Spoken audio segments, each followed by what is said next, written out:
Here's Dr. James Dobson with Family Talk. Are you tired of that same old dinner and a movie? Are you sick of watching mindless television or yet another boring ball game?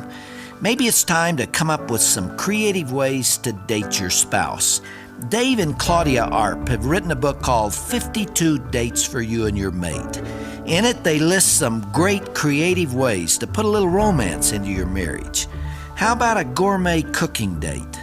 You choose a recipe you've never cooked before, you make a grocery list, you shop together, then you chop and stir and simmer to your heart's content. Don't worry, the dishes can wait till tomorrow. Or how about a marriage history date?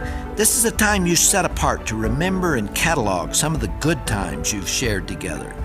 There's nothing better to rekindle the old romantic feelings than to stroll down memory lane, looking at pictures and writing a marriage journal, or just reminiscing together.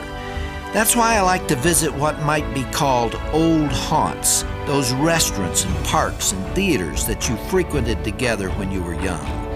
Or you can try a book date, read the same chapter of a book and then discuss it over dinner or lunch. There are many ways to break out of the rut and bring a new freshness and energy into the marriage. All it takes is a little creativity. Dr. James Dobson with Family Talk.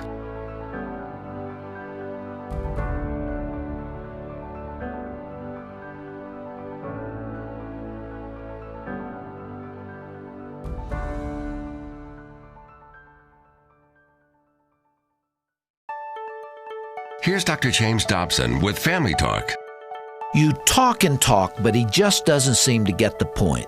Have you ever felt that happening? Maybe it's time to try a new way of explaining how you feel. One very effective way to communicate your feelings is to paint a word picture. My good friend Gary Smalley told me how one such word picture actually changed the lives of a married couple that he knows. The wife was feeling distressed because her husband would come home from work and clam up. She told her husband a story about a man who goes out to breakfast with some good friends. He eats a big breakfast and then he gathers some of the crumbs and throws them into a bag. Then he goes to lunch with some other friends, eats a big steak, and again throws a couple of crumbs into a bag. Then when he walks into the door at night, he hands his wife the little bag of crumbs. His wife told him, "That's what it feels like you're doing. All day long the children and I wait to talk with you. But you know what happens? You don't share yourself with us. You come home from being out all day and you hand us a doggy bag of leftovers."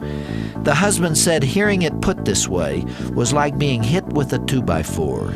He apologized and began to work on opening himself to his wife and family. Word pictures, they are far more effective than a tornado of hostile comments. Dr. James Dobson with Family Talk.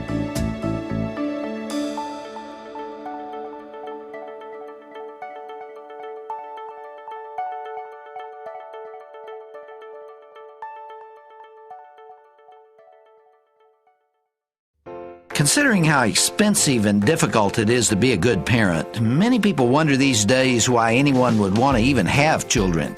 Here's Dr. James Dobson with Family Talk. I'm reminded of a woman who boarded a Los Angeles bus a few years ago and sat in the seat behind me.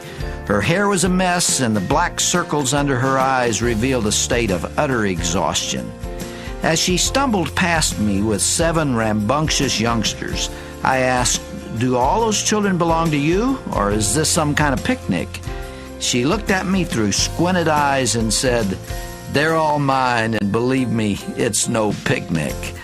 The woman is right. Parenthood is an assignment that demands everything we can give it, and to do the job right requires some sacrifice and maybe even a few tears.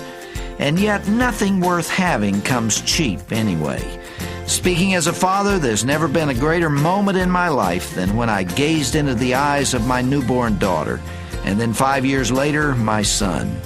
What could be more exciting than seeing those tiny human beings begin to blossom and grow and learn and love?